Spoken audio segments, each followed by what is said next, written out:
Ceci est un livre audio autogénéré par Google. Première partie. Raconter l'histoire de la géographie humaine. Chapitre 1. Écrire l'histoire de la géographie. Le mouvement de la recherche et les récits qu'elle suscite. Un chercheur n'est jamais isolé, même s'il travaille seul.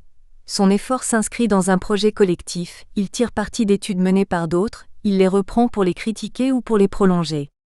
Il désire aboutir à une meilleure compréhension des phénomènes analysés, à la mise en évidence de lois, à une application plus facile des résultats obtenus. Il est un chaînon entre un passé qu'il n'ignore pas, et un futur qu'il essaie de promouvoir. Le travail du chercheur a un sens parce qu'il s'insère dans l'évolution du savoir. Les longues heures passées à faire des mesures, à pratiquer des enquêtes, à vérifier des observations et à les exploiter sont fastidieuses. Se rappeler l'œuvre collective à laquelle on participe, et le projet que l'on cherche à mener à bien, aide à supporter ces moments où le doute s'installe parfois. La science n'est pas faite seulement de résultats qui confirment les hypothèses émises, et aboutissent à une meilleure explication du réel. Elle s'accompagne de récits, qui répondent aux besoins qu'éprouvent ceux qui la pratiquent de garder à l'esprit les finalités de leur démarche. Elle implique la construction d'une histoire dont les finalités sont multiples. Répondre aux inquiétudes des chercheurs, faire comprendre à ceux qui se lancent dans l'aventure, le mouvement auquel ils désirent prendre part, donner une image de la science au-delà du cercle généralement limité de ceux qui ont le temps et la volonté d'en comprendre les résultats. L'histoire des sciences n'est donc pas un sujet mineur. C'est à tort que l'on croit souvent qu'il est possible de s'en affranchir. La connaissance ne peut se développer que si elle suscite des récits qui font comprendre son déroulement dans le temps et les finalités qu'elle poursuit. Les spécialistes les plus pointus se gaussent souvent de ceux qui gaspillent leur énergie, en marge de la vraie recherche, à gloser sur le travail des autres. Mais par les conseils qu'ils donnent à leurs collaborateurs, ces esprits forts sont eux aussi amenés à situer leur travail dans un ensemble plus vaste. L'histoire des sciences est d'abord le fait de ceux qui la pratiquent et qui ont besoin dans leur relation de travail, de rappeler d'où ils viennent et où ils vont. De tels récits sont partiels. Ils ne retiennent du mouvement de la pensée que les moments jugés significatifs. Ils passent sous silence les erreurs et les pistes essayées sans succès. Ils ne rendent pas toujours aux prédécesseurs ce qui leur est dû.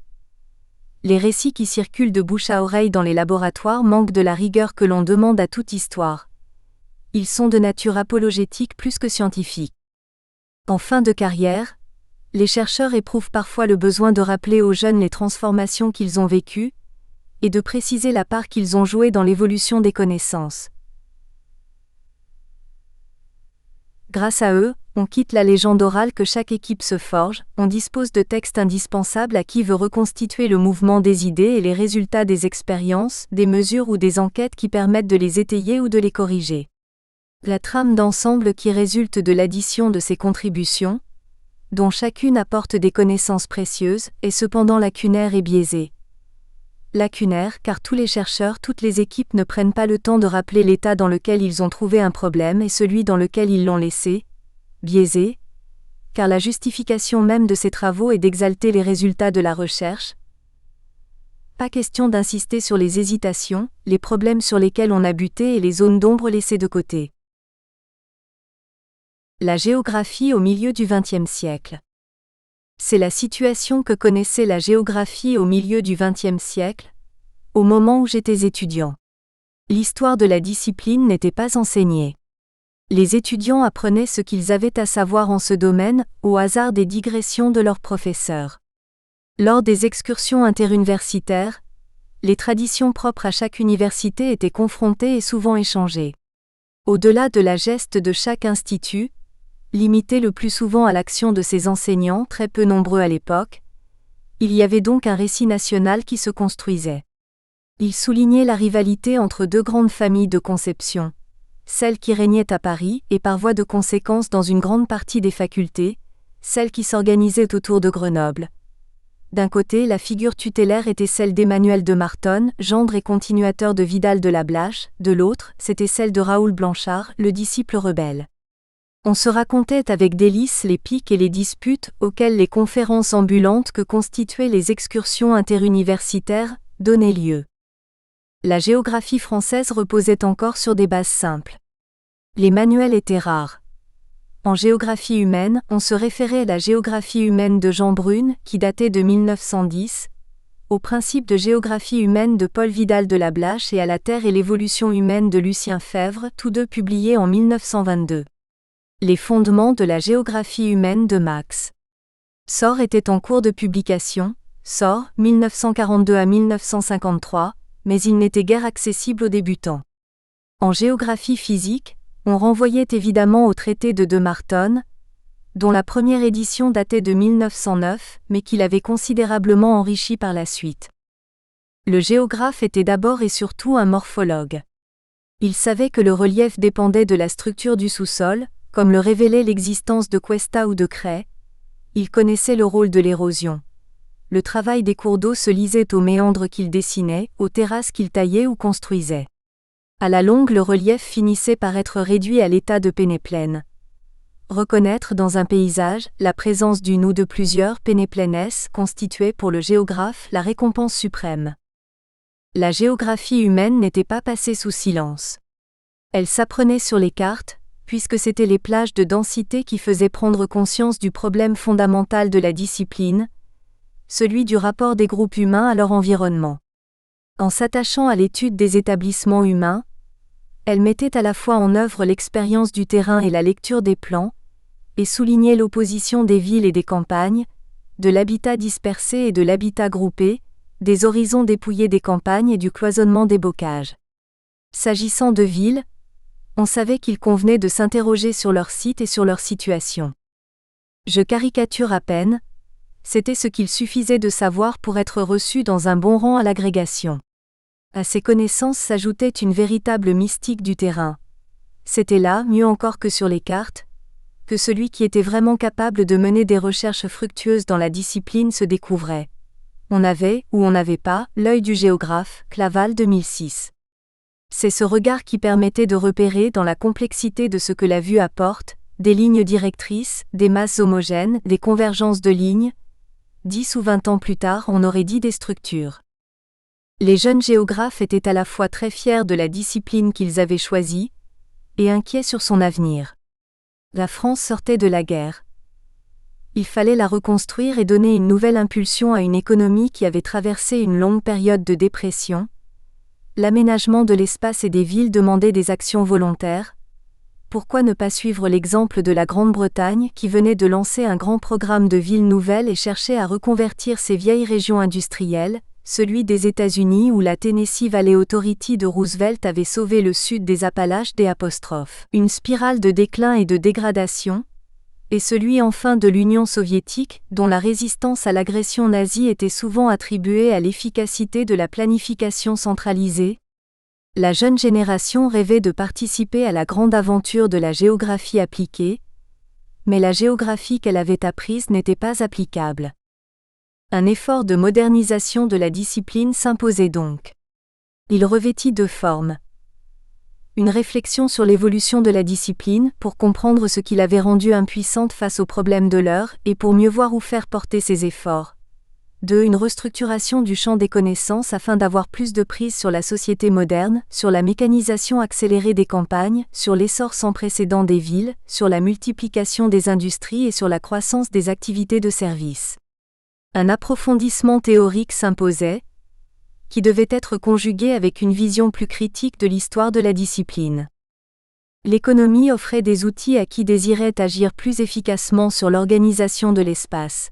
Ceux que l'économie spatiale, une branche longtemps discrète de la discipline, avait forgés depuis le milieu du XIXe siècle, et ceux que la macroéconomie, dont l'essor était dû à John Maynard Keynes, 1936, offrait en matière de planification. Des ouvrages donnaient accès à ces développements, Économie et espace que Claude Ponsard venait de publier en France, 1955, et Introduction to Regional Science, de Walter Isard qui offrait une vue assez semblable de ce champ de connaissances au public de langue anglaise, Isard, 1956. J'essayais, à partir de 1957, d'explorer ces pistes de recherche. Je me rendis vite compte que le travail avançait beaucoup plus vite aux États-Unis qu'en France. grâce à un groupe de jeunes chercheurs formés à l'Université du Washington, à Seattle, et qui étaient en train d'essaimer dans les universités du Middle West. À la faculté des lettres de Besançon, où je venais d'être nommé, et où je donnais un cours d'histoire de la géographie pour essayer de faire aimer notre discipline à des étudiants qui avaient choisi d'autres orientations, j'eus l'occasion de mettre en œuvre le second point du programme de rénovation de la discipline, l'élaboration d'une vision critique de l'histoire de la discipline, Claval, 1964. L'histoire de la géographie comme outil épistémologique. La géographie physique n'était pas en crise. Elle connaissait même une phase de transformation rapide, grâce au succès de la géomorphologie climatique. Elle avait des faiblesses qu'il aurait fallu corriger, l'absence de curiosité à l'égard des nouveaux développements de l'écologie par exemple, mais personne, en dehors de Gabriel Rougerie, n'en était vraiment conscient. C'était donc l'histoire de la géographie humaine qu'il fallait analyser sous un angle nouveau. La période à couvrir était courte. La géographie était certes une des plus vieilles disciplines scientifiques, puisque ses origines remontaient à Ératosthène, à Alexandrie au IIIe siècle avant notre ère, et même à Hérodote au V siècle, au Jacques 1975, Jacob 1991. Après une phase d'éclipse au Moyen Âge, elle avait profité des voyages de découverte et de la traduction de l'œuvre longtemps oubliée de Ptolémée, pour connaître un vigoureux renouveau. Elle n'avait cependant commencé à prendre son visage moderne qu'au XIXe siècle, sous l'impulsion de quelques grands pionniers, deux Allemands en particulier, Alexandre de Humboldt et Carl Ritter. À leur mort, ils avaient tous les deux disparu en 1859, il n'y avait pas de géographie humaine. Celle-ci ne s'était constituée que 20 ans plus tard. En explorant les quelques ouvrages, et les articles plus nombreux, consacrés à l'histoire de la géographie, en lisant les textes les plus caractéristiques de chaque époque, il était possible de présenter un tableau en 3 étapes de l'évolution de la géographie humaine. La naissance de la géographie humaine. La discipline était née à la fin du XIXe siècle. Son nom était apparu, sous sa forme allemande d'anthropogéographie, sous la plume de Friedrich Ratzel en 1882. Ratzel 1882 à 1891. Les géographes français avaient quelque peu hésité sur la traduction de ce terme, certains penchaient pour géographie sociale. Géographie humaine s'imposa à la fin des années 1890, Robic, 1993. Comme T.W. Freeman le soulignait, Freeman, 1961, la naissance de la discipline était en relation avec le succès des idées de Darwin. C'était elle qui avait obligé les géographes à poser en des termes nouveaux un problème qu'ils avaient abordé de plusieurs manières depuis l'Antiquité, celui des rapports des hommes et du milieu. Dans la nouvelle perspective, l'environnement ne jouait-il pas un rôle déterminant par la sélection qu'il imposait aux êtres vivants ? L'homme et les sociétés humaines n'étaient-ils pas soumis au même processus ? Personne ne pouvait désormais éviter de se poser la question, qu'il soit darwinien ou qu'il ne le soit pas. Dans les principes de géographie humaine, Paul Vidal de Lablache, 1922, était assez avare de références. Raison de plus pour lire les auteurs qu'il mentionnait. Émile Levasseur, dont l'œuvre avait été totalement oubliée des géographes, était de ceux-là. Il avait pourtant joué un rôle clé. Après la défaite de 1870, le pays sonné par le désastre s'était interrogé sur ses faiblesses. L'encadrement des armées allemandes s'était montré beaucoup plus efficace que celui des troupes françaises. Ne fallait-il pas mettre ces qualités sur le compte de la valeur de l'enseignement allemand ? Historien et statisticien de renom, Levasseur avait participé à cette enquête, qui concluait à l'insuffisance de l'école française dans le domaine de l'enseignement de la géographie en particulier, Levasseur et Imly, 1871. Dans la foulée de son premier rapport, Levasseur avait été chargé de réfléchir à la réforme de l'enseignement de la géographie à l'école primaire et dans le secondaire, Levasseur, 1872. Il y avait participé activement par la préparation de cartes destinées aux écoles et la rédaction de manuels, Levasseur, 1890. Pour comprendre les problèmes humains, sa formation l'avait conduit à attribuer un rôle décisif aux cartes de densité, Levasseur, 1889. C'était ce que plus précisément Vidal de Lablache lui avait emprunté. L'épisode Levasseur éclairait sous un autre jour la naissance de la géographie humaine. Elle était apparue au moment où les nationalismes s'affirmaient. Son rôle était de faire comprendre aux enfants ce qu'était leur patrie. Le Tour de Efferkans de 2 enfants de G. Bruno 1877 avait été conçu pour cela. 25 ans plus tard, Selma Lagerlöf écrivait de même Le merveilleux voyage de Nils Holgersson, 1906-1907-1975, pour apprendre aux petits Suédois à aimer leur pays. 2 auteurs avaient joué un rôle essentiel dans la naissance de la géographie humaine. Friedrich Ratzel en Allemagne et Paul Vidal de Lablache en France. Ils différaient par leur formation. Ratzel était naturaliste, Vidal historien, mais devaient tous les deux beaucoup à Karl Ritter. Ratzel s'était familiarisé avec l'oeuvre de Darwin lorsqu'il était étudiant, Buttmann 1977. Il avait beaucoup emprunté à 2 darwiniens allemands, Moritz Wagner et Haeckel, l'inventeur du mot écologie, la science des rapports entre le milieu et les êtres vivants. Même si l'écologie n'existait encore que comme programme scientifique, c'est comme une écologie de l'homme que Ratzel avait conçu l'anthropogéographie. La manière dont les sciences sociales étaient construites en Allemagne différait aussi de celle qui prévalait en France par l'accent mis sur le peuple. C'était lui plus que l'individu dont on faisait la réalité fondamentale. Ratzel était enfin également curieux de géographie et d'ethnologie. Son œuvre dans ce dernier domaine était considérable.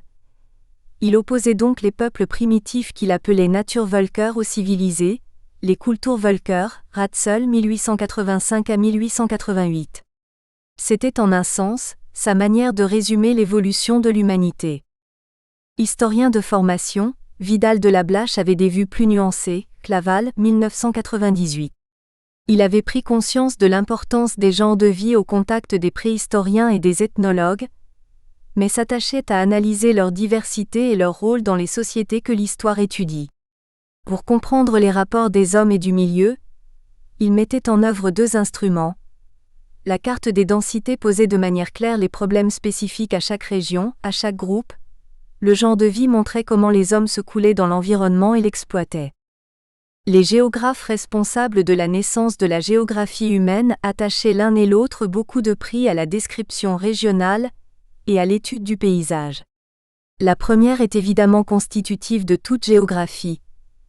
La discipline n'existe que parce qu'elle saisit la Terre comme faite d'une collection d'aires adjacentes, alors que la perception commune ne nous livre que des points ou des lignes.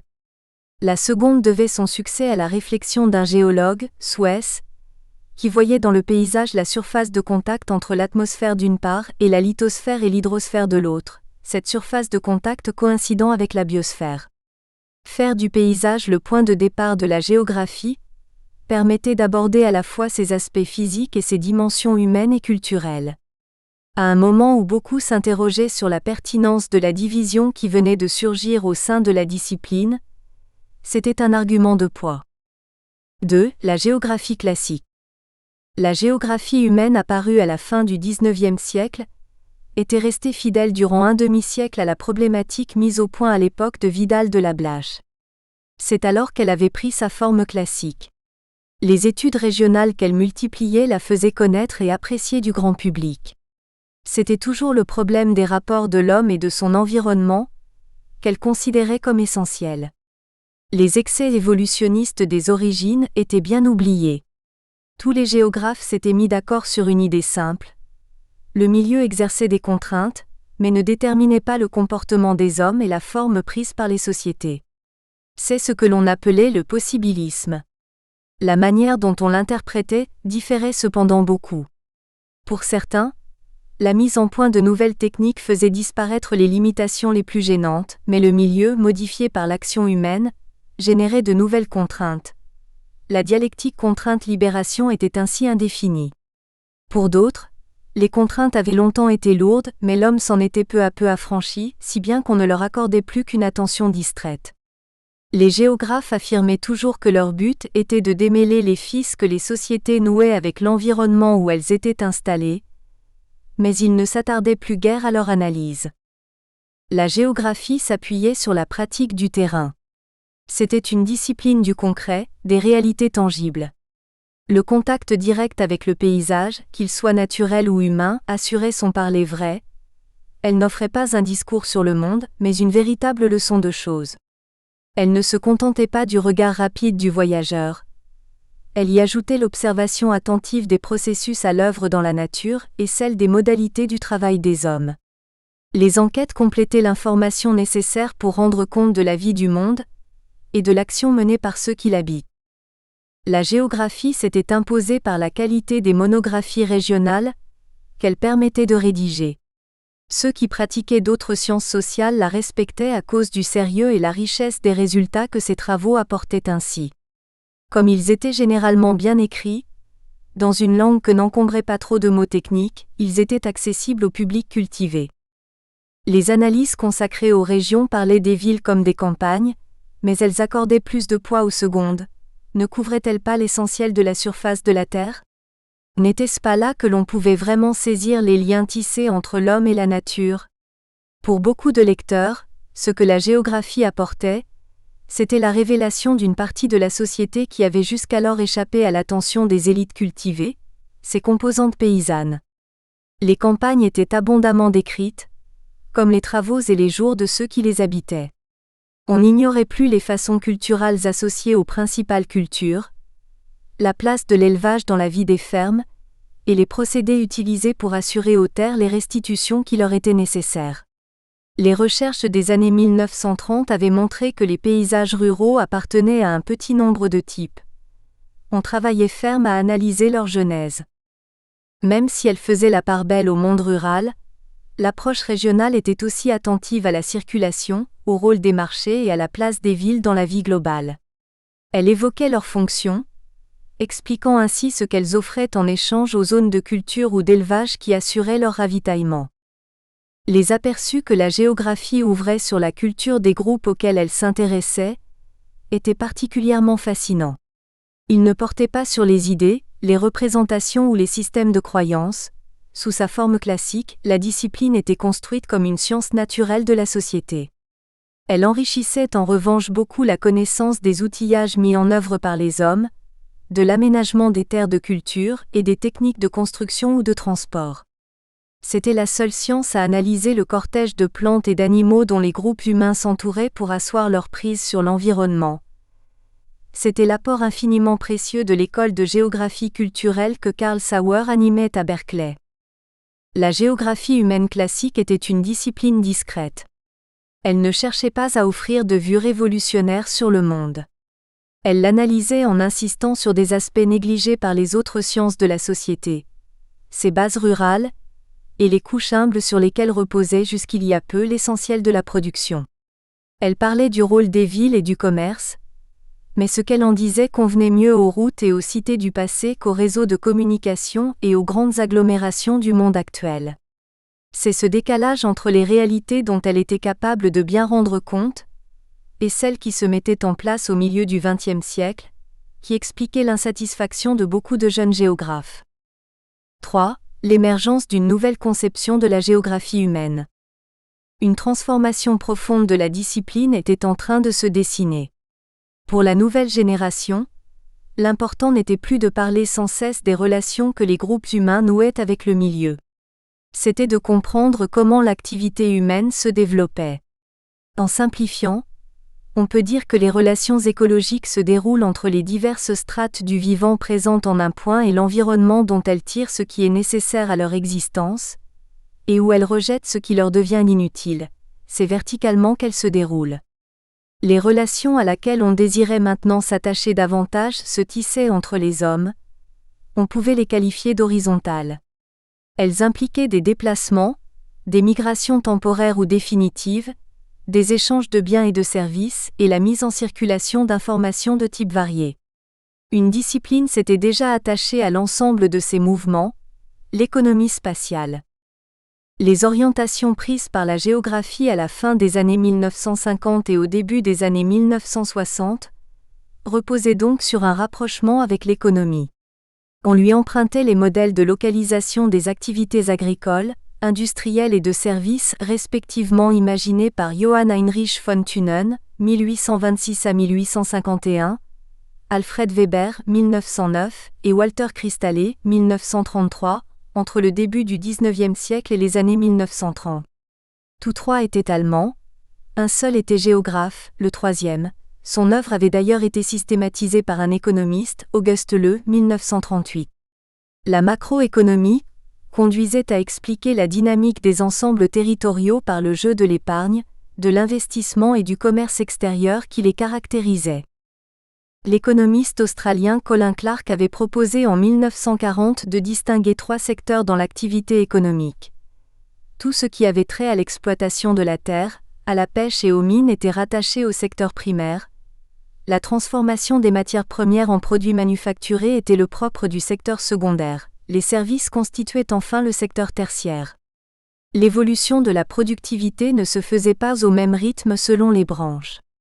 Pour produire la même quantité d'aliments ou de matières premières, il fallait de moins en moins de main-d'œuvre, grâce à la mécanisation des tâches.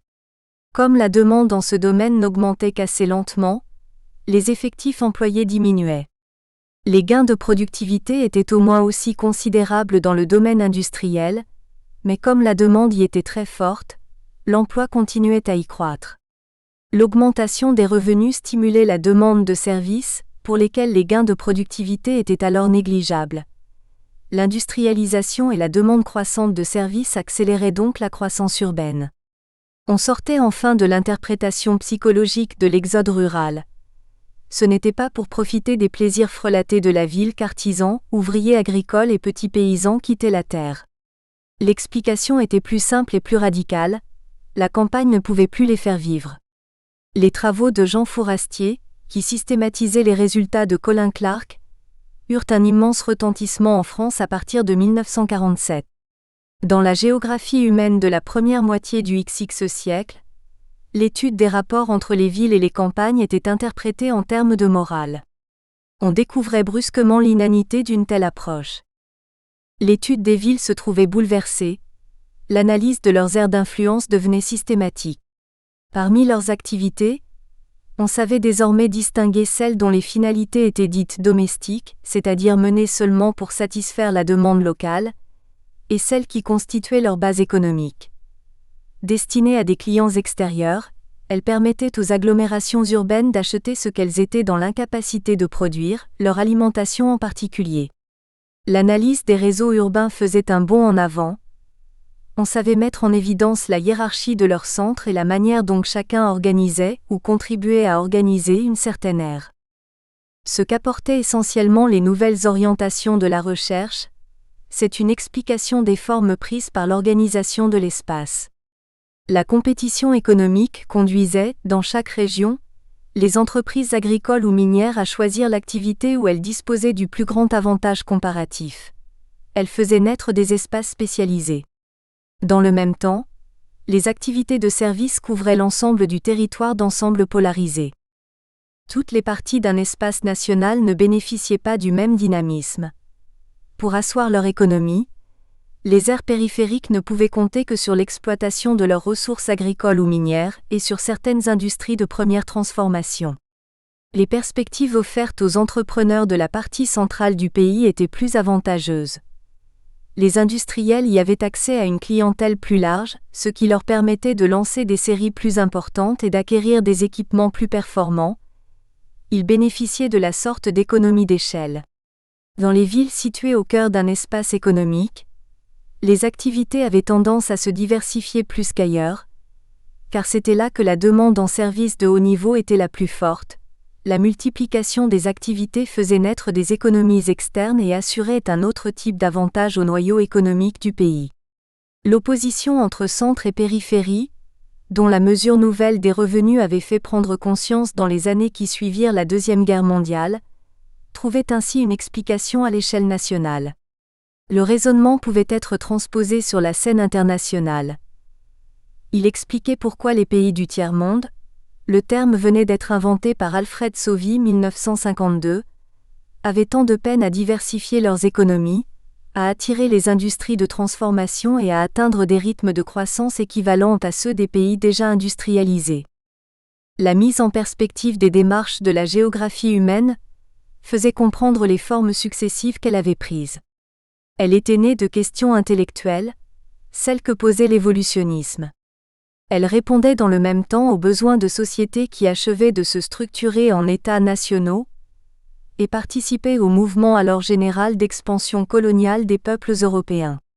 Sous la forme classique qu'elle s'était rapidement donnée, elle avait mis en évidence les contraintes qui avaient longtemps pesé et pesaient encore sur les sociétés humaines. Elle avait éclairé la spécificité du monde rural et des masses paysannes.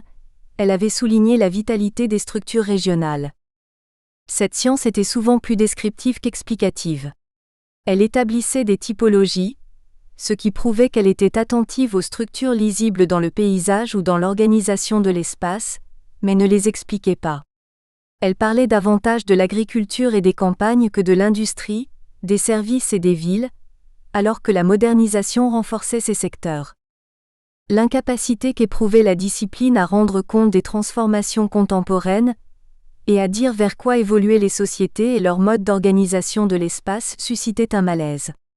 Les nouvelles pistes qui étaient apparues à partir des années 1950 visaient à surmonter ces difficultés et à combler ces lacunes. Elles faisaient comprendre les forces à l'œuvre dans l'organisation contemporaine de l'espace. Elles enrichissaient ainsi les connaissances. Les transformations en cours cessaient d'apparaître comme le résultat de simples querelles d'école. Elles ne traduisaient pas les fantaisies de quelques chercheurs comme le suggéraient leurs détracteurs. Elles témoignaient de l'effort entrepris pour élargir les bases de la discipline. L'approfondissement des travaux sur l'histoire de la géographie. Écrire sur l'histoire de la géographie à la fin des années 1950 ou au début des années 1960 était difficile, il n'y avait pas de modèle à suivre, et passionnant, il s'agissait d'un champ jusqu'alors négligé de la connaissance. La situation a depuis considérablement changé. Les travaux sur l'épistémologie et sur l'histoire des sciences se sont multipliés. Le domaine a cessé de n'être fréquenté que par quelques chercheurs en fin de carrière. Il attire des philosophes, des historiens et de jeunes chercheurs des disciplines concernées. On n'écrit plus l'histoire des disciplines comme on le faisait il y a 50 ans. À l'origine, il y a le récit brut, sans prise de distance critique, sans comparaison ni recoupement, qui court de bouche à oreille dans les groupes de chercheurs ou à l'occasion des cours. On passe de là à une vision organisée qui dépasse les perspectives de chacun et situe la démarche dans un mouvement collectif.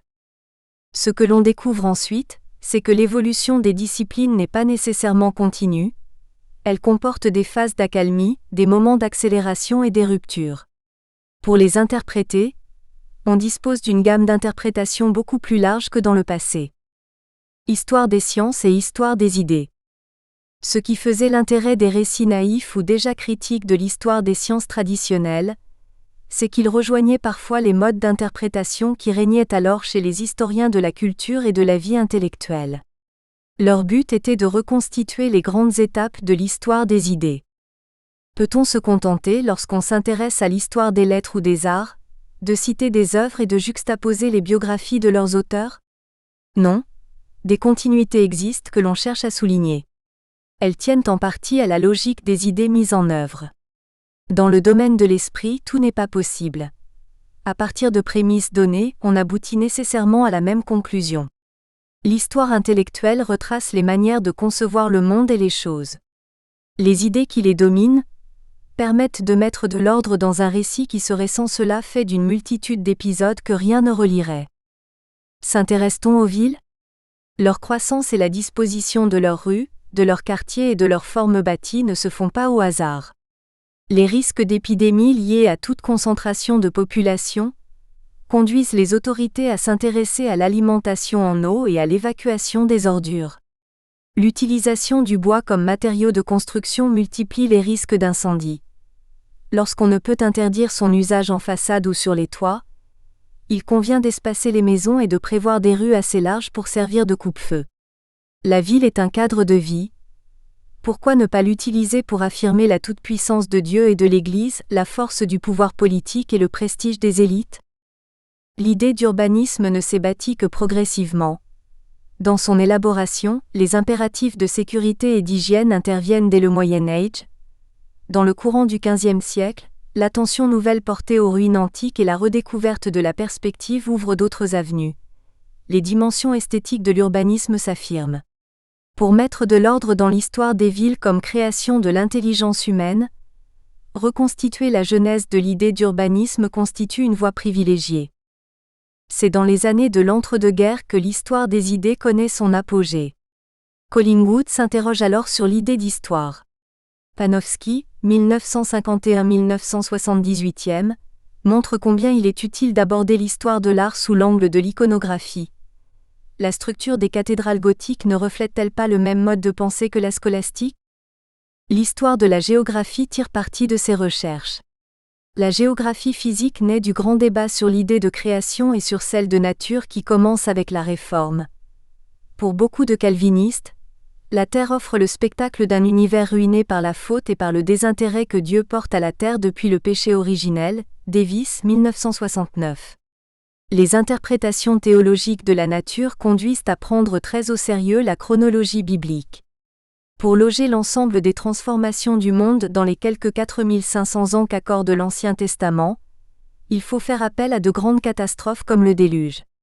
Pour les naturalistes qui commencent à étudier les formes de la Terre, la lenteur des processus observés fait éclater ce cadre temporel. Le principe des causes actuelles, qui postule que tout ce qui existe dans notre monde résulte de processus que l'on peut y observer aujourd'hui, ouvre ainsi la voie à la géomorphologie. C'est là une piste de recherche qui n'est pas près d'être refermée. Les bonnes études d'histoire de la géomorphologie, les essais que lui consacre Henri Bollig par exemple, Bollig 1950, sont d'excellentes illustrations des méthodes de l'histoire des idées. La naissance de la géographie humaine s'inscrit dans le même mouvement. Ne résulte-t-elle pas de l'application de l'évolutionnisme aux sociétés humaines, qui fait des relations qu'elles entretiennent avec leur environnement une variable clé de leur destin ? Histoire des sciences, rupture épistémologique et révolution scientifique. L'histoire des idées prend des formes originales dans les sciences physiques et dans les sciences naturelles. Pour les physiciens qui réfléchissent sur leur art, une transformation essentielle a pris place au début du XVIIe siècle, grâce à Galilée, Coiré 1937, 1964, 1966. Elle provient de la transformation des méthodes, c'est l'expérience qui montre désormais si les idées émises sont valables. Elle résulte d'un changement fondamental de perspective. Pour le sens commun et pour Aristote, le mouvement était une propriété des objets. Pour la nouvelle physique, il leur est communiqué de l'extérieur. La force qui les met en mouvement ne fait pas partie de leur nature. La conception même des phénomènes physiques s'en trouve bouleversée.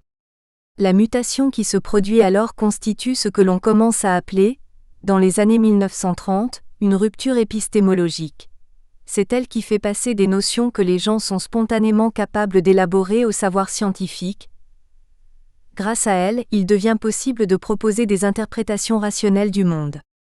Le but de l'histoire des sciences n'est plus de suivre un mouvement progressif. Il est de repérer la discontinuité qui fait passer du savoir vulgaire à la science.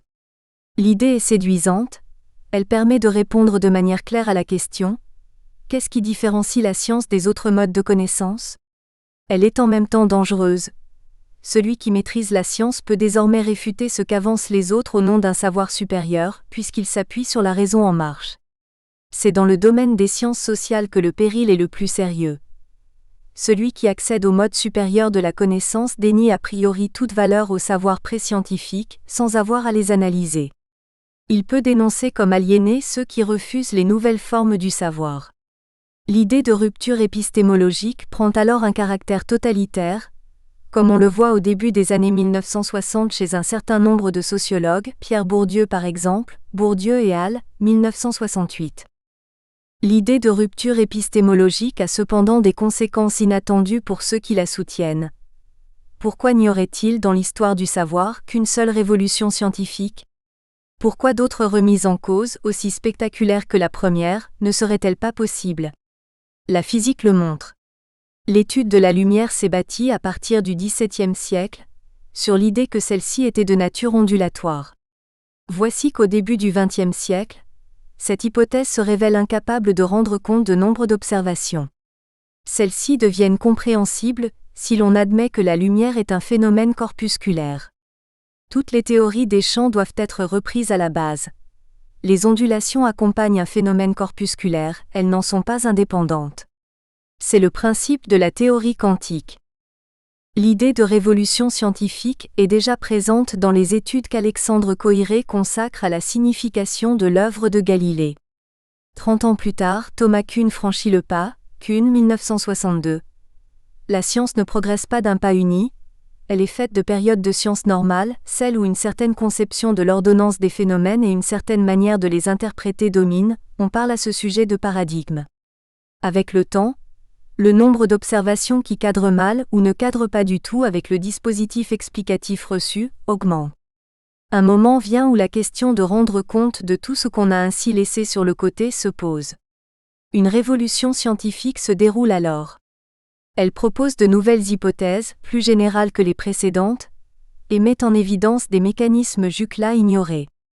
Elle permet de rendre compte à la fois de ce que l'on savait déjà, et de ce qui avait été négligé.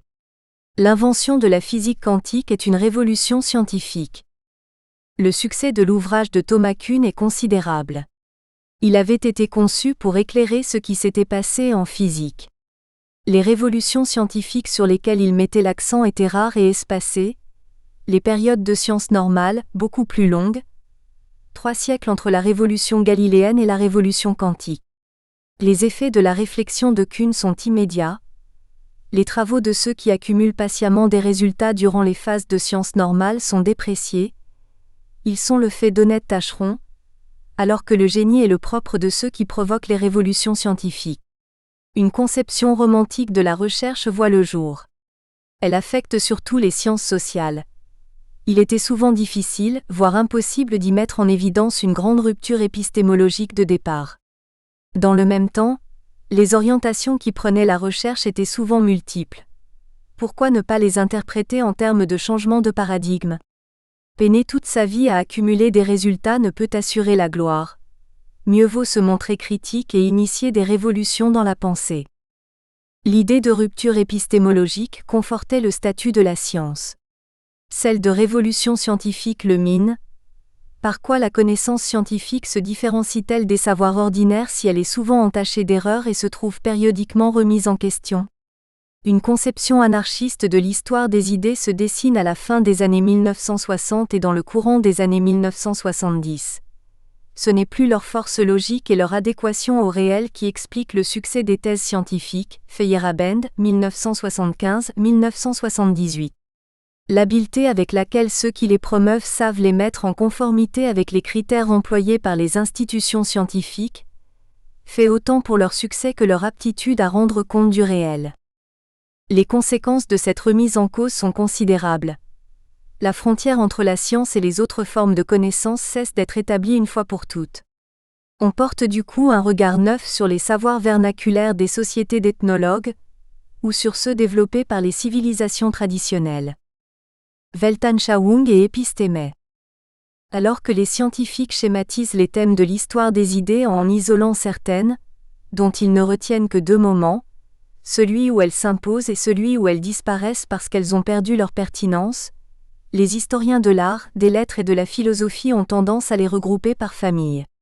Tout se passe comme si, en certains lieux et en certaines époques, toutes les représentations que l'on se fait du monde étaient colorées par les mêmes passions et affectées par les mêmes soucis. Ils parlent de la vision du monde, de la Weltanschauung, que tous partagent alors.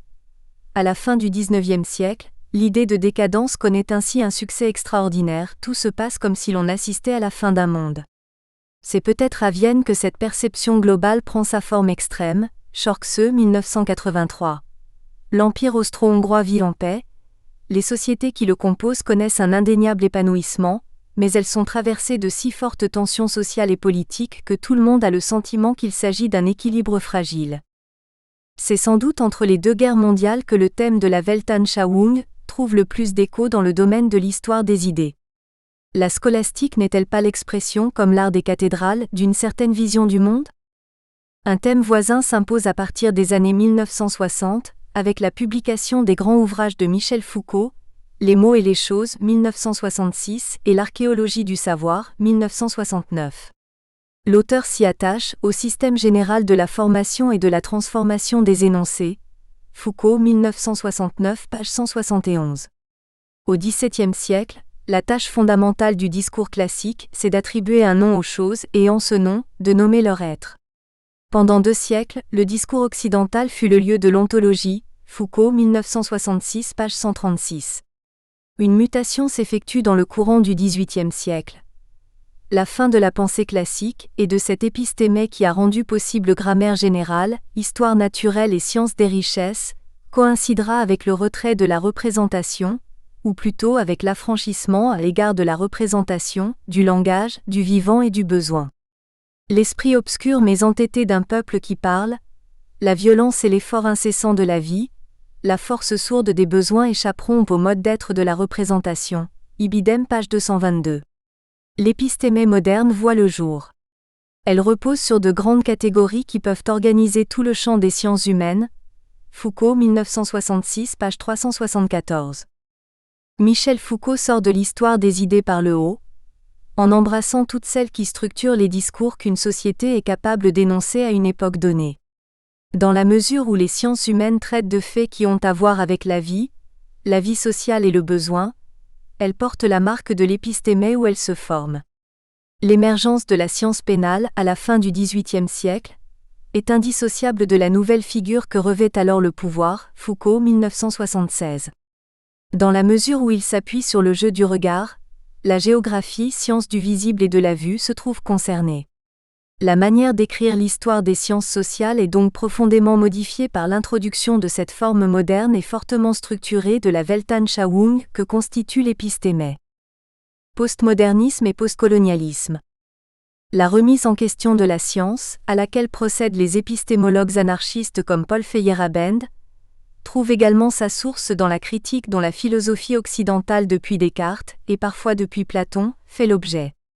Ce qui est en cause ici, c'est le cogito, c'est la manière dont la philosophie moderne oppose le domaine de la pensée à celui des choses.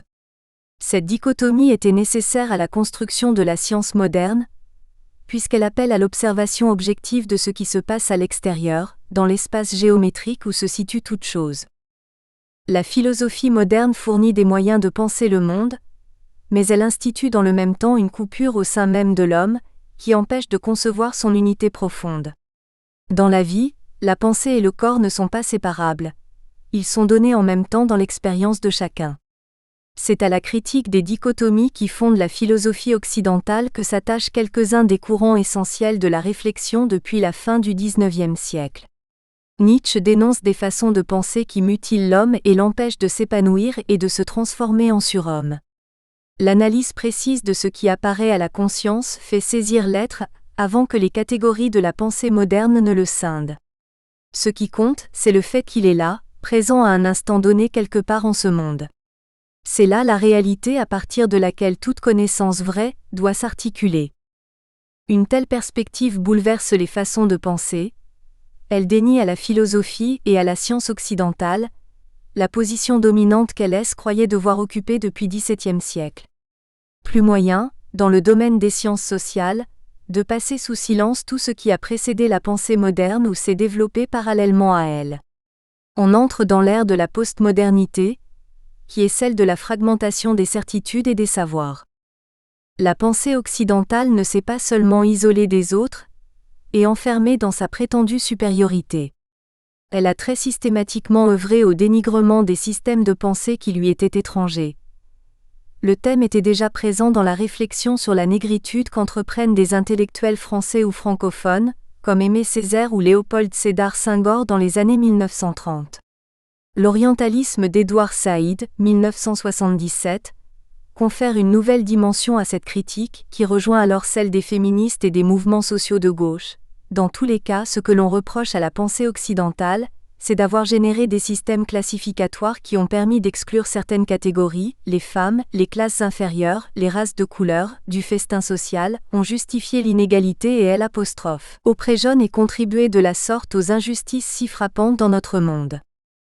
Institutions, contexte et pratique. Plus personne n'admet qu'une coupure épistémologique unique permette de différencier la pensée scientifique de celle qui ne l'est pas. Plus personne ne prétend que la pensée occidentale soit la seule capable de donner un sens à la vie des hommes. L'histoire de la pensée scientifique est donc devenue beaucoup plus modeste. Elle est beaucoup plus sociale que par le passé. Les connaissances n'existent pas depuis toujours dans la sphère abstraite des idées qu'imaginait Platon. Elles sont élaborées par des hommes qui vivent à un moment donné.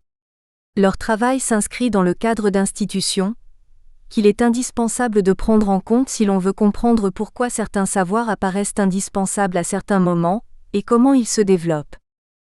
L'épanouissement de la pensée scientifique moderne s'est fait dans le contexte d'États souverains qui tenaient à renforcer les instruments de puissance dont ils disposaient, et avaient besoin de bien connaître les territoires qu'ils contrôlaient pour tirer parti de leurs ressources, abonder leurs recettes fiscales et procéder à leur aménagement de la manière la plus rationnelle possible. Cette évolution est parallèle à la montée des bureaucraties publiques et privées. L'essor de la pensée scientifique est inséparable de l'histoire des académies, des sociétés savantes, des universités et des laboratoires où elles s'élaborent. Il ne suffit pas de décrire leurs organigrammes pour comprendre comment leur structure pèse sur le mouvement de la recherche. Il faut se livrer à un minutieux travail de microsociologie pour déceler les jeux d'influence, de domination et de pouvoir qui influent sur la diffusion des idées et sur la répartition des moyens mis à la disposition de chercheurs à un moment donné. Les approches contextuelles soulignent, depuis les années 1960, l'intérêt qu'il y a à faire de l'histoire des sciences un vrai travail d'histoire sociale. Il s'agit de saisir les chercheurs dans leur milieu, de reconstituer les liens qui existent entre eux, de faire revivre les cercles de pensée auxquels ils appartiennent et de montrer comment la recherche s'inscrit dans leur vie et dans leur carrière. Plus concrètement encore, il convient d'analyser les conditions matérielles dans lesquelles ils mènent leurs travaux. Le changement d'échelle des travaux consacrés à l'évolution des sciences ne concerne pas seulement le cadre social dans lequel elles se développent. Il porte aussi sur les modalités pratiques du travail de recherche. Il faut savoir quels instruments les chercheurs mettent en œuvre, quelle est la part des enquêtes officielles qui leur est accessible, quels protocoles ils mobilisent pour celles qu'ils mènent directement et de quelles sources écrites ils disposent. Pour des disciplines comme la géographie, il convient d'insister sur la place qui revient au terrain. Les épistémologies constructivistes, qui insistent sur la manière dont les concepts sont imaginés, les hypothèses élaborées, les démonstrations effectuées, s'inscrivent dans ces perspectives qui rompent profondément avec l'histoire traditionnelle des idées. Les travaux que Bruno Latour a consacrés à la dynamique de la recherche au sein des laboratoires illustrent ces nouveaux points de vue. Latour, 1991, Latour et Woolgar, 1979-1991. Le temps des tournants. L'interprétation de l'histoire des sciences en termes de ruptures épistémologiques et de grandes révolutions scientifiques a perdu de sa crédibilité, maintenant que l'on a pris conscience de l'historicité de la notion même de science. Cela ne veut évidemment pas dire que le mouvement des idées suit une progression régulière. Les chercheurs d'hier n'avaient pas tort. Il y a bien des discontinuités, des ruptures, des révolutions. Ce qui est en jeu ici, c'est leur interprétation.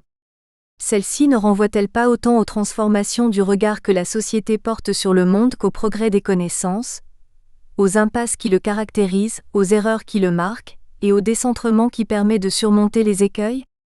C'est pour cela que l'habitude s'est prise depuis une quinzaine d'années, de parler de tournant. Le tournant linguistique qu'ont connu les sciences de la société, le tournant culturel qui affecte aujourd'hui la géographie et qui fait pendant au tournant spatial que traversent les disciplines de l'homme. Conclusion. Écrire l'histoire de la géographie aujourd'hui ne ressemble guère à ce que cela impliquait il y a un demi-siècle.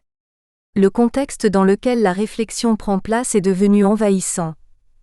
Il n'est plus possible de s'enfermer dans une discipline pour reconstituer dans l'isolement le mouvement de la pensée. Il faut s'ouvrir aux différentes perspectives qui ont vu le jour depuis un demi-siècle. Le danger inverse existe, celui de transposer au domaine particulier dont on traite et sans adaptation ce qui a été fait ailleurs, à d'autres échelles et pour d'autres aspects de la pensée scientifique. La géographie n'est pas une science physique. En tant qu'étude de la surface terrestre, elle fait partie de l'histoire naturelle. S'attachant aux hommes et à la manière dont ils vivent, exploitent le monde et l'aménagent, c'est une science sociale. Les emprunts ne doivent jamais faire oublier les spécificités du domaine étudié. C'est dans cet esprit qu'il me semble utile de montrer comment peut s'écrire aujourd'hui l'histoire de la géographie humaine. Dans quelles circonstances est-elle née ? Comment se structurait-elle à l'époque classique ? Quel a été l'impact des transformations qui l'ont affecté depuis les années 1970 ? Chapitre 2. Nouvelles perspectives sur la naissance de la géographie humaine. Dans les années 1960, il était possible de distinguer 3 étapes l'histoire de la géographie humaine.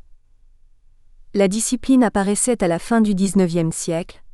2. Elle connaissait alors une phase de développement régulier dans les cadres définis au départ. 3. Une remise en cause suivie d'une restructuration caractérisait les années 1960. Ce schéma permet toujours de rendre compte de l'histoire de la discipline à condition de déplacer la date charnière de la 3e phase, mais le récit que l'on donne de chacune des 3 étapes n'a cessé de s'enrichir. Pour ceux qui se penchent aujourd'hui sur l'évolution de la discipline, comme pour ceux qui essayaient de la déchiffrer il y a une 40aine d'années, l'évolutionnisme darwinien a été le point de départ. Que l'environnement pèse sur les hommes et sur les sociétés humaines, n'était cependant pas une nouveauté. Le rôle des idées de Darwin doit donc être précisé. L'impact de l'évolutionnisme. La multiplicité des traditions environnementalistes. 3 formes d'environnementalisme ont joué un rôle en géographie depuis l'Antiquité grecque. Pour Hippocrate, les humeurs présentes dans le corps humain réagissent aux fluctuations du milieu extérieur. Des correspondances existent entre le macrocosme et le microcosme. Le médecin doit les analyser pour comprendre ce qui porte atteinte à la santé de ses patients. Il prend en compte la sécheresse et l'humidité, la chaleur et le froid, la présence d'eau stagnante ou l'excellence du drainage des zones étudiées. La santé reflète à la fois les caractéristiques de l'environnement et la constitution des hommes qui y évoluent. L'environnementalisme hippocratique ne révèle pas le jeu d'une causalité linéaire, qui expliquerait la bonne ou la mauvaise santé des gens par l'influence de l'environnement. Il souligne des influences, suggère des rapports, Staszak, 1994. C'est ce qui fait sa force. Redécouvert à la Renaissance, il inspire Jean Bodin au XVIe siècle ou Montesquieu au XVIIIe. Il demeure vivant jusqu'à la fin du XIXe siècle. John Locke ne croit pas à l'innéité des facultés humaines. L'hérédité dote les hommes de possibilités, mais celle-ci ne se développe qu'au contact du monde extérieur. La position de ceux qu'influence le sensualisme de Locke se radicalise dans le courant du XVIIIe siècle. Pour Helvétius, l'esprit est comme une cire vierge qui doit sa forme à l'environnement sur lequel il se modèle. Les conséquences de ces vues philosophiques sont claires. Prêcher la morale ne suffit pas pour changer l'homme. Si on veut modifier son comportement, il faut transformer le cadre où il vit. La prison est faite pour remettre les criminels dans le droit chemin. Elle faillit à son rôle. C'est une école du vice bien plus qu'une école de la vertu. Pour Jeremy Bentham, cela tient aux déplorables conditions qu'elle offre. Les détenus vivent dans la promiscuité, ils échappent la plupart du temps au contrôle des gardiens. Bentham propose un nouveau modèle de prison, le panopticon, où les détenus observés en permanence doivent faire des efforts constants pour se réformer et ne peuvent comploter entre eux, Bentham 1791. L'impact des idées de Bentham est immense, Foucault 1976. Pour réformer le monde industriel, il convient de repenser l'usine et la ville qu'elle fait naître. C'est la base des socialismes utopiques du XIXe siècle, et de l'urbanisme réformateur de la fin du XIXe et de la première moitié du XXe. Les rapports entre environnement et comportement sont ici de causalité, mais il s'agit de l'environnement bâti et aménagé par les hommes, et pas de l'environnement naturel. Johann Gottfried Herder se forme à Königsberg, à l'école de Caen. Il est, comme son maître, très sensible aux questions de géographie. Il s'intéresse moins aux individus qu'aux peuples que cimentent une langue, des légendes et des contes, des chants populaires, des pratiques religieuses, des traditions matérielles, etc. Les différences si frappantes entre ces groupes proviennent, selon lui, de l'environnement où ils sont installés, Herder, 1774, 1962, 1784 à 1791, 1964. Il ne s'agit pas de causalité directe, mais d'un jeu de correspondance. Le génie du peuple, c'est de tirer avantage des particularités du lieu où il réside pour ouvrir une voie vers le progrès qui lui soit propre. Les idées de Herder connaissent un vif succès. En France, elles inspirent Jules Michelet. Il ouvre son Histoire de France par un tableau de la France, Michelet 1833. Lamarckisme et darwinisme. Dans The Origin of Species que Darwin publie en 1859, le ressort de l'évolution est à chercher dans les mécanismes de l'hérédité et dans les mutations qui en résultent. L'environnement intervient dans un second temps, il se charge de la sélection des plus aptes. Darwin donne plus tard, en 1872, dans The Descent of Man, une interprétation de l'évolution des groupes humains qui tient compte de la spécificité de la culture, mais elle est largement ignorée dans les sciences sociales et en géographie. L'évolutionnisme ne se réduit pas à sa forme darwinienne, il apparaît dès la seconde moitié du XVIIIe siècle. Dans la perspective retenue par Lamarck au début du XIXe siècle, l'environnement transforme peu à peu les êtres. Le milieu pèse sur les organismes et les contraint à s'adapter aux conditions qu'il impose. Les groupes humains ont donc la capacité de s'intégrer à leur environnement en modifiant leur façon d'agir. Le lamarckisme permet une lecture sociale de l'évolutionnisme, Berdoulet et Soubeyran, 1991. Évolutionnisme et géographie humaine, Friedrich Ratzel. Karl Ritter ne distingue pas la géographie humaine de la géographie physique, mais ses analyses régionales accordent une large place aux faits ethniques et à l'histoire. Les articles qu'il consacre au monde en pleine transformation dans lesquels il vit insistent sur l'inégale distribution des activités économiques. Il souligne l'influence que l'essor de la navigation à vapeur a sur la spécialisation déjà sensible des zones productives dans le monde. Ritter, 1834, repris dans Ritter, 1974. Quelques-uns des géographes les plus en vue de la fin du XIXe siècle ont suivi les cours de Karl Ritter, le Suisse Arnold Guyot, qui enseigne à Princeton, ou Élisée Reclus. D'autres, comme Friedrich Ratzel en Allemagne ou Paul Vidal de la Blache en France, s'inspirent largement de ses écrits. Leur intérêt pour la dimension humaine de la géographie tient largement à ce qu'ils tirent de Ritter. Ratzel a reçu une formation de naturaliste, Buttmann, 1877. II est très fortement marqué par les premiers darwiniens allemands.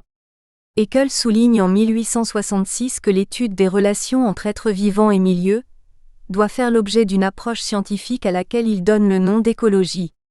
Il faut une génération pour que la nouvelle discipline se constitue vraiment, mais le succès de l'idée est beaucoup plus rapide. Ratzel est également proche d'un autre darwinien allemand, Moritz Wagner, qui s'attache beaucoup au jeu des migrations dans les mécanismes de développement et de sélection des espèces. Naturaliste de formation, journaliste de profession, Ratzel se tourne vers la géographie à la fin des années 1870, de retour des États-Unis. La thèse qui lui ouvre la carrière universitaire porte sur l'immigration chinoise aux États-Unis. Elle témoigne de l'influence d'un darwinisme conçu à la manière de Moritz Wagner. Ratzel comprend que l'analyse des rapports que les hommes entretiennent avec l'environnement est essentielle pour comprendre leur distribution. L'anthropogéographie, la géographie humaine, dont il dessine les traits dans les 2 volumes qu'il publie en 1882 et 1891, est une écologie de l'homme, mais une écologie conçue par quelqu'un qui a médité sur les travaux de Moritz Wagner et de Karl Ritter, Buttmann, 1977. La part qui y est faite à la mobilité, aux migrations, et de manière plus générale à la circulation, y est importante. La question essentielle que soulève la nouvelle géographie humaine est celle de l'influence que l'environnement exerce sur les aptitudes des hommes et sur le destin des sociétés. L'hypothèse d'un strict contrôle des activités humaines par le milieu est consubstantielle de l'idée d'une écologie de l'homme. Ratzel en est conscient et le dit fortement. Il est facile de tirer de ces textes une interprétation déterministe ou environnementaliste de la géographie humaine. Les 2 termes sont alors employés, Fèvre 1922. Sa vision est en fait beaucoup plus nuancée. Ethnologue tout autant que géographe, il mesure combien le processus de civilisation permet aux groupes humains de se libérer des contraintes du milieu où ils sont installés. Oui, pour les sociétés primitives, les Naturvölker, l'environnement est une réalité pesante et qui explique bien des traits des conduites et des aspirations humaines. Ratzel, 1885 à 1888. Non. Pour les sociétés développées, les Kulturvölker qui ont appris à maîtriser la distance et à organiser l'espace, les contraintes exercées par le milieu cessent d'être essentielles. Pour tous les groupes d'ailleurs, le recours à l'échange permet de faire venir d'ailleurs ce qu'on ne peut trouver localement. Environnementalisme et géographie humaine, Vidal de la Blache. Paul Vidal de Lablache met 20 ans à élaborer une conception de la géographie qui le satisfasse. Ritter lui sert de point de départ, mais il est prêt à envisager toutes sortes d'hypothèses pour expliquer les traits propres à telle ou telle société. Étudiant les péninsules méditerranéennes de l'Europe, au milieu des années 1880, il essaie d'abord d'expliquer leurs spécificités en soulignant l'influence de la lumière et du climat méditerranéen sur la personnalité des peuples qui l'habitent. Vidal de Lablache, 1886. C'est l'environnementalisme hippocratique qu'il mobilise, mais pour souligner ses limites. Il s'attache alors à la manière dont les peuples méditerranéens tirent parti de leur environnement, malgré les apparences que créent la luminosité et la douceur fréquente des températures l'hiver. Le climat méditerranéen est dur, difficile. Il crée 2 défis à ceux qui le subissent. La sécheresse d'été limite la croissance des végétaux au moment où la chaleur lui permettrait d'être rapide, ce qui rend la nature avare. L'irrégularité des régimes hydrographiques explique l'étendue des basses terres marécageuses. Celle-ci est la cause du paludisme qui prélève un lourd tribut sur les populations locales. Pour comprendre les rapports entre les sociétés méditerranéennes et leur environnement, il faut donc se pencher sur la manière dont elles exploitent ces ressources et l'aménagent pour en limiter les inconvénients.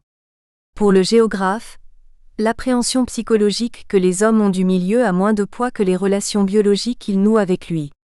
Le sentiment de la nature compte moins que les techniques mises en œuvre pour tirer sa subsistance de la flore et de la faune alentour, soit par la cueillette, la chasse ou la pêche, soit par l'élevage et l'agriculture.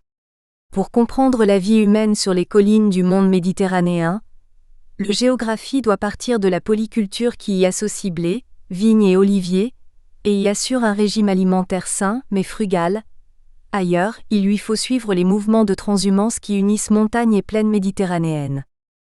Dès le milieu des années 1880, Vidal de Lablache a donc compris que l'analyse des relations entre les groupes humains et leur environnement devait partir de l'étude des genres de vie. Ce n'est qu'au cours de la décennie suivante qu'il donne une formulation systématique à la science qu'il pratique. Il accepte l'idée d'anthropogéographie proposée par Ratzel, mais préfère parler de géographie humaine. Il conçoit celle-ci comme une écologie de l'homme, Robic, 1993. Sa tâche première est d'étudier les rapports de l'homme et du milieu, c'est pour cela qu'il attache tant d'importance aux cartes de densité, puisque ce sont elles qui permettent de préciser comment se pose en chaque lieu ce problème central de la discipline. Vidal de Lablache est évolutionniste, mais le lamarckisme est plus répandu que le darwinisme chez les naturalistes qu'il fréquente et qu'il invite à écrire dans les annales de géographie. C'est par les genres de vie qu'il crée que les hommes montrent leur aptitude à s'adapter à l'environnement. C'est donc la créativité des groupes sociaux, et pas leur sélection par un environnement aveugle, que l'évolutionnisme de Vidal de Lablache invite à explorer, Berdoulet-Soubeyran, 1991. Vidal de Lablache reste par ailleurs fidèle comme Ratzel aux enseignements de Ritter. La circulation joue un rôle essentiel dans la vie des groupes et leur permet de s'affranchir des contraintes que leurs genres de vie n'ont pas éliminées, Vidal de Lablache, 1922. La signification du possibilisme. C'est bien à l'évolutionnisme darwinien et aux questions qu'il posait à la réflexion sociale à la fin du XIXe siècle que l'on doit la naissance de la géographie humaine. Contrairement à ce que l'on pense cependant, ce n'est pas à une conception environnementaliste de la discipline qu'il conduit. L'interrogation était bien au départ. Le milieu façonne-t-il les hommes et les sociétés ? La réponse appelée semblait être oui. Certains passages de Ratzel vont bien dans ce sens, mais ils ne doivent pas cacher l'essentiel. Pour lui presque autant que pour Vidal de Lablache, l'environnement apparaît à la fois comme un frein, une limite, et comme un stimulant qui appelle le développement de techniques adaptées. La philosophie qui accompagne la naissance de la géographie humaine n'est pas le déterminisme, c'est le possibilisme. La nature propose, l'homme dispose.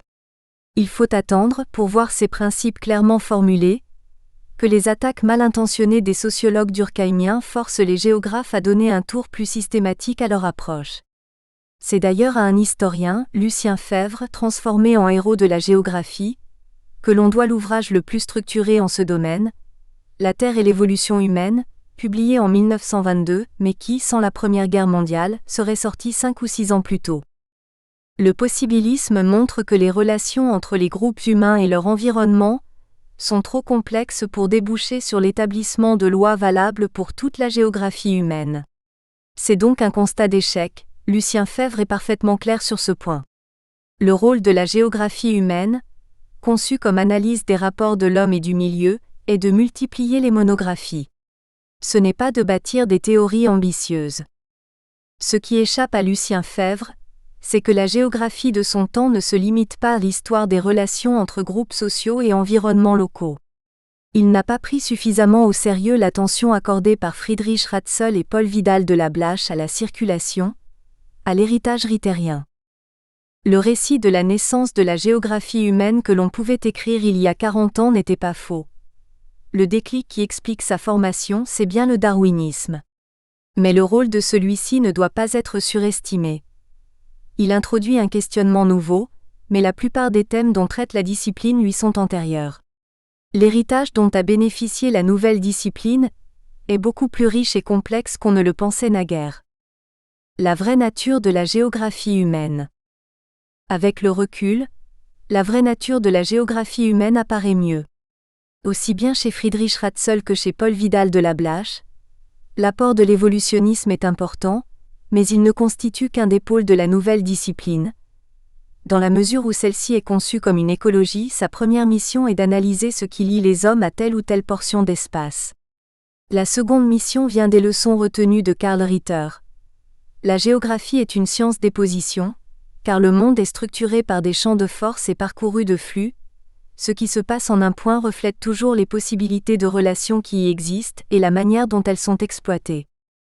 La géographie humaine telle qu'elle se constitue entre 1880 et 1900 considère que les groupes humains sont soumis à un double jeu de forces. Certaines les lient à un lieu ou à une région particulière et expliquent leur enracinement, d'autres les rendent mobiles, les poussent à l'échange et les ouvrent sur l'extérieur. La discipline s'intéresse à la combinaison des feux-forces qui pèsent sur la répartition des groupes humains à la surface de la Terre.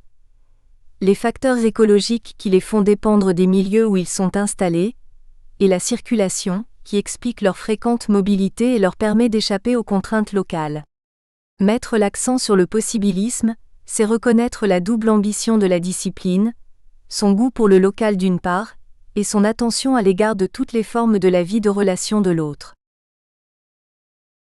Une curiosité multiple. La géographie telle qu'elle est conçue et pratiquée à la fin du XIXe siècle n'a rien de monolithique.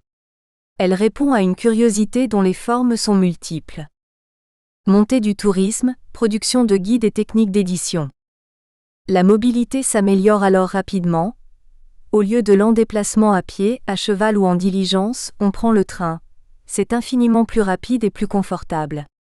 On oublie souvent de dire que cela revient bien moins cher.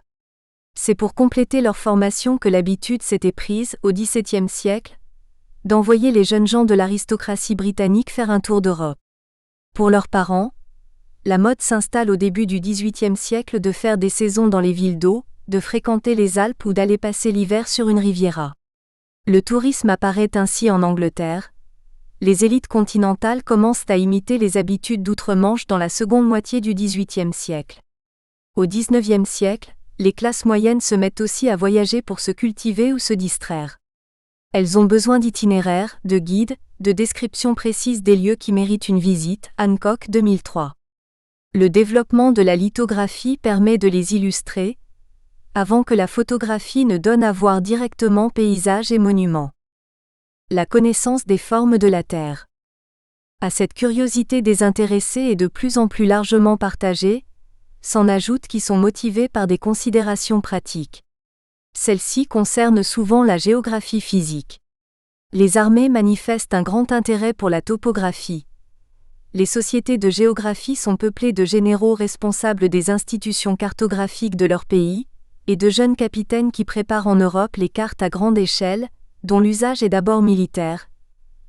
Ils dressent outre-mer le relevé rapide des espaces que la colonisation est en train d'ouvrir. Dans les institutions géographiques, les marines nationales ne le cèdent en rien aux forces terrestres. Elles procèdent à des levées pour rendre la navigation plus sûre et multiplient les observations sur les courants, les vents, les tempêtes. Les géologues dressent un peu partout des cartes à grande échelle, qui aident à comprendre les formes du relief et de son évolution. Aux États-Unis, il figure parmi les pionniers de l'Ouest. La géomorphologie doit beaucoup à ceux qui apprennent à lire, comme John Wesley Powell, les rapports entre forme et structure dans le cadre semi-aride des Hautes Plaines ou du Grand Bassin, Powell, 1875, Worcester, 2001. En Europe, la discipline doit son prestige à la reconstitution de la genèse des bassins houillers et à celle des chaînes alpines, les deux courants de recherche se rencontrant dans la mise en évidence des charriages. En France, les géologues sont porteurs d'une autre tradition.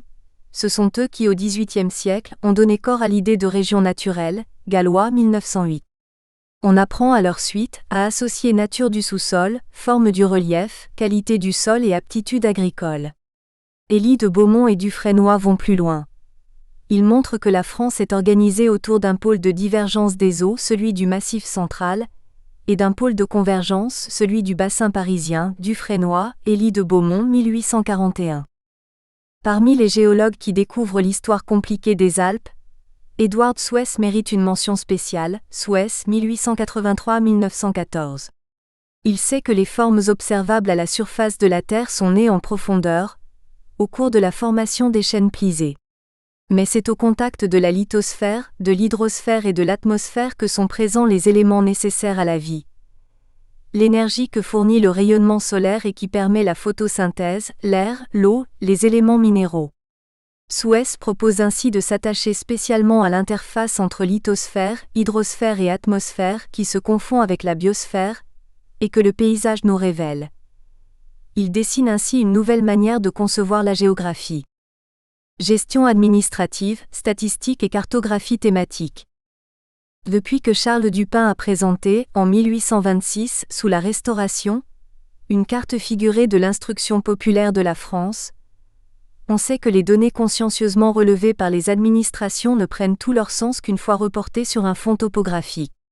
La cartographie thématique, développée par les statisticiens ou les ingénieurs des travaux publics, tels que C.J. Minard en France, fait rentrer le raisonnement géographique dans la pratique des administrations, Palsky 1996.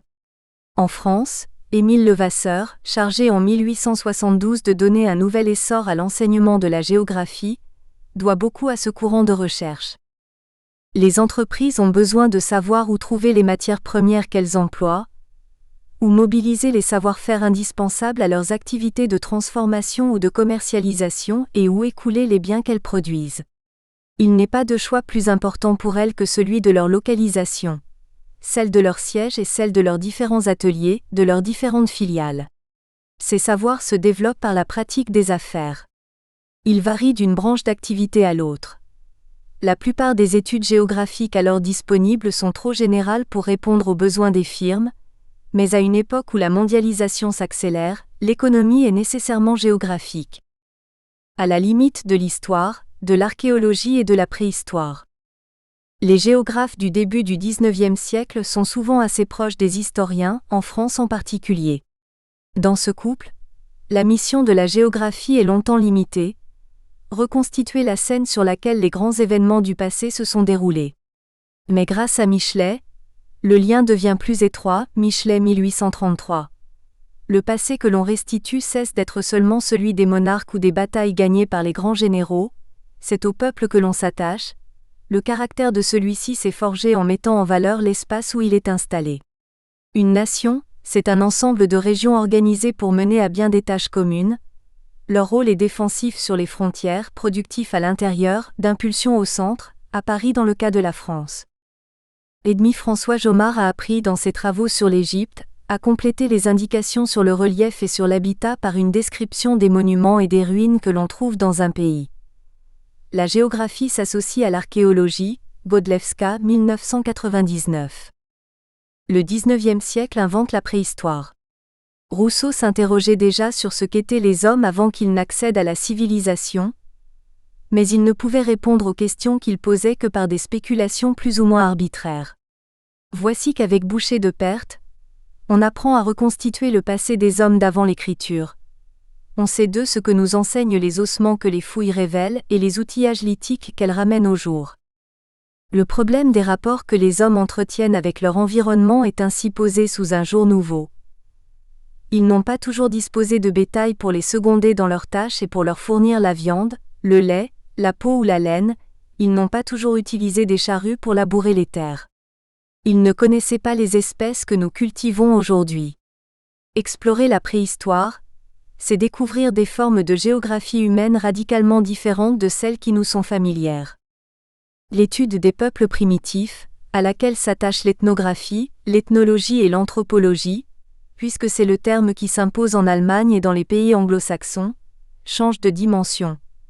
Au-delà de l'exotisme de peuples qui diffèrent de ceux du monde civilisé, elle nous révèle des cultures qui ont des points communs avec celles que nos ancêtres préhistoriques ont connues. La curiosité pour le passé le plus lointain rejoint ainsi le goût de l'exotisme pour mettre en évidence des formes de rapport à l'espace qui nous étonnent, mais qui nous concernent puisqu'elles sont voisines de celles qu'ont partagées autrefois les sociétés civilisées de l'Eurasie. La valorisation de l'exploration. L'exploration des zones inconnues de la Terre est une des entreprises majeures du XIXe siècle. Alexandre de Humboldt donne le ton. Il cherche à réaliser sur Terre ce que les grandes explorations maritimes du XVIIIe siècle ont permis de faire sur mer.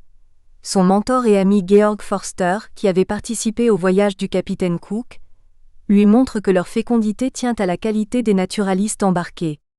Humboldt a en ce domaine des compétences universelles. Il a été formé comme ingénieur des mines, d'où sa connaissance de la minéralogie et de la géologie.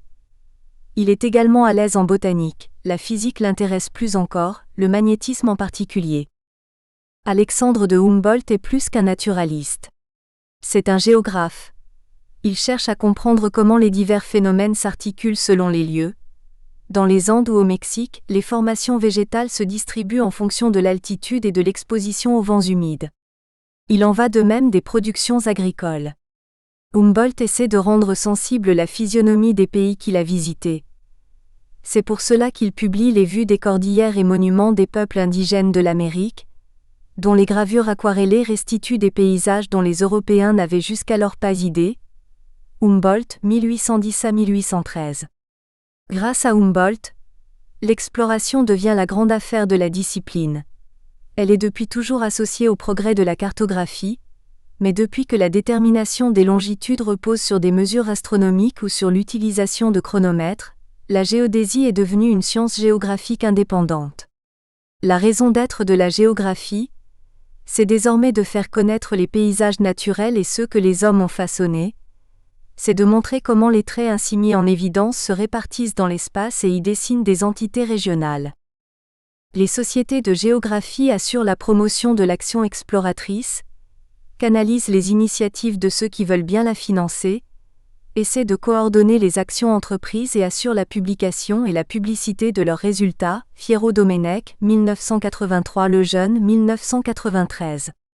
En Allemagne, la tradition de Humboldt est plus forte qu'ailleurs. Reprise par Friedrich von Richthofen, elle tient une place de choix dans la vie académique. Participer à l'exploration scientifique de terres inconnues devient relativement facile avec l'essor de l'empire colonial allemand après 1886. C'est une des meilleures façons de se faire remarquer et d'accéder à l'université. En Grande-Bretagne, le rôle de l'exploration est tout aussi important, mais la géographie tarde à s'affirmer sur le plan universitaire, si bien qu'elle ne fait pas autant de cas de l'expérience acquise outre-mer que ce n'est le cas en Allemagne. La situation française est assez proche de celle de l'Angleterre. Enseigner la géographie. La géographie fait partie des préoccupations des enseignants. À la suite de Rousseau et de Pestalozzi, l'idée est largement admise que l'éducation a pris en Occident une mauvaise orientation. On apprend aux enfants à tenir des discours sur le monde, on ne leur enseigne pas le réel.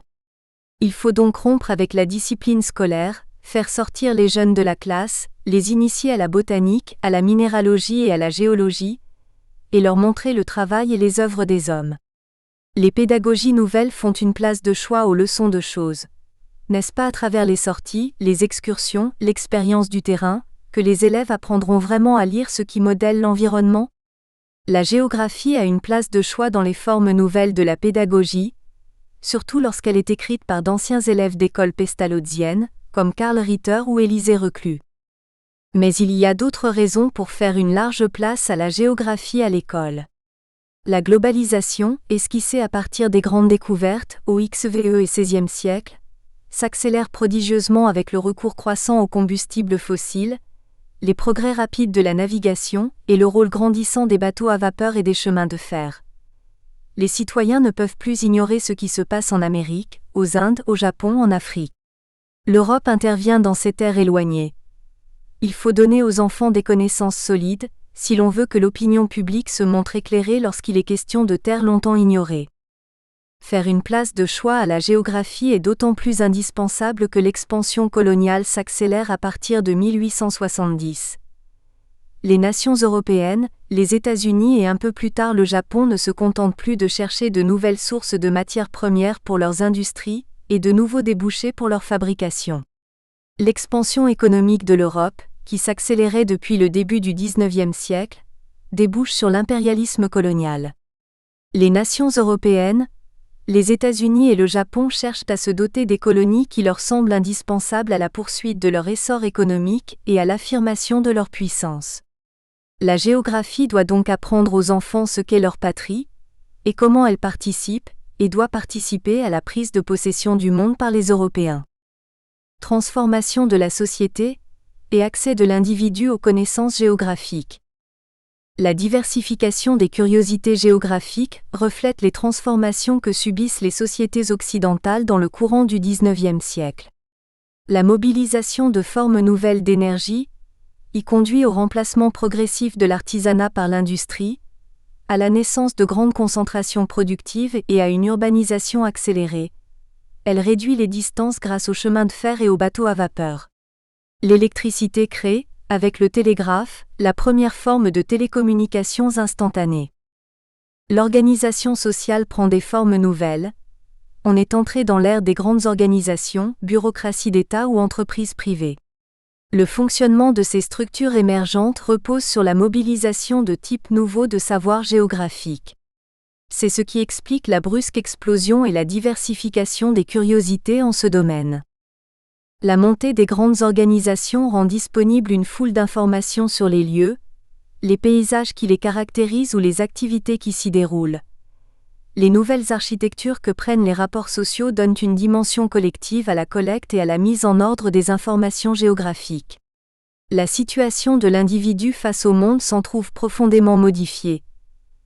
Il a désormais accès à une foule de faits ou de données qui seraient demeurées hors de sa portée s'il avait vécu dans des sociétés moins structurées. La curiosité pour les lieux et le goût des voyages témoignent de ces nouvelles possibilités. À un niveau plus intellectuel, les conditions de travail changent aussi. Les États avaient précocement appris à utiliser les administrations qu'ils entretenaient pour se constituer des savoirs géographiques applicables à la gestion des populations et des territoires. Grâce à eux, ils pouvaient asseoir la perception des impôts sur des bases efficaces et justes, mobiliser hommes et ressources en temps de guerre et les faire manœuvrer grâce à des levés topographiques précis. La publication des résultats des relevés et enquêtes menées par les services publics met à la disposition de chacun des cartes détaillées dès la fin du XVIIIe siècle, des cartes géologiques à partir du milieu du XIXe siècle, des relevés météorologiques, ainsi que des données relatives à la population, aux activités économiques et aux flux de biens, de personnes et de paiements. L'individu peut donc mobiliser une masse de connaissances que l'effort collectif des organisations a permis d'acquérir. Les conditions de la réflexion géographique ont profondément changé. C'est dans ce contexte nouveau que la géographie humaine apparaît, Claval, 2001. Cercle d'affinité et figure de la géographie. Le déclic qui conduit à la formation de la géographie humaine ne naît pas sur une scène vide. L'époque a besoin de savoirs géographiques. Ceux-ci sont très variés. Certains concernent la description de la topographie et des lieux dont ont besoin ceux qui voyagent. D'autres ont trait aux instruments cartographiques indispensables pour concevoir et mener à bien une manœuvrée militaire, définir une géostratégie ou aménager un territoire. Une troisième catégorie porte sur la connaissance chiffrée des faits sociaux, densité, activité, déplacement, échange, qui facilitent l'administration et la gestion des territoires. Comme l'a montré Vincent Berdoulet, 1981, les curiosités géographiques animent toute une série de cercles d'affinité, c'est vrai en France, sur lesquels ces études ont porté. Ce l'est également en Grande-Bretagne, en Allemagne, en Italie ou aux États-Unis, même si les configurations changent d'un pays à l'autre. Ces groupes s'appuient sur des institutions. Une publication fédère souvent leurs efforts. La professionnalisation de la géographie n'en est qu'à ses débuts, si bien que l'université ne peut encore souder l'ensemble de ceux qui se réclament de la discipline et faciliter l'harmonisation de leur point de vue. Emmanuel de Margerie est très représentatif de cette époque charnière. Sa carrière de chercheur est remarquable, mais il vit de sa fortune et ne reçoit d'émoluments d'aucune institution. Le premier cercle d'affinité est celui des auteurs de Inventaire terrestre. C'est sans doute le plus ancien, puisqu'il s'est constitué autour de la Société de géographie de Paris. Le comité exécutif comprend des généraux, des représentants de l'aristocratie ou des membres du gouvernement. La liaison de la géographie avec le monde politique et certains milieux d'affaires est ainsi assurée. Le bulletin de la Société de géographie, devenu en 1900 la Géographie, sert d'abord à publier des comptes rendus d'exploration, mais l'éventail des sujets abordés s'élargit au début du XXe siècle. 2. Les spécialistes de géographie historique forment un second groupe. Il est fortement lié à la Société de géographie. Edmige Omar, qui annonce ses orientations dans la première moitié du XIXe siècle, est un des fondateurs et des membres les plus actifs de la société, Godlewska, 1999. Imli, qui est titulaire de la chaire de géographie de la Sorbonne jusqu'en 1898, est l'âme de ce groupe. Le bulletin de géographie historique est descriptif. Nous espérons que vous avez apprécié cet aperçu. Pour continuer à écouter ce livre audio sur Google Play Livres, utilisez le lien dans la description de la vidéo.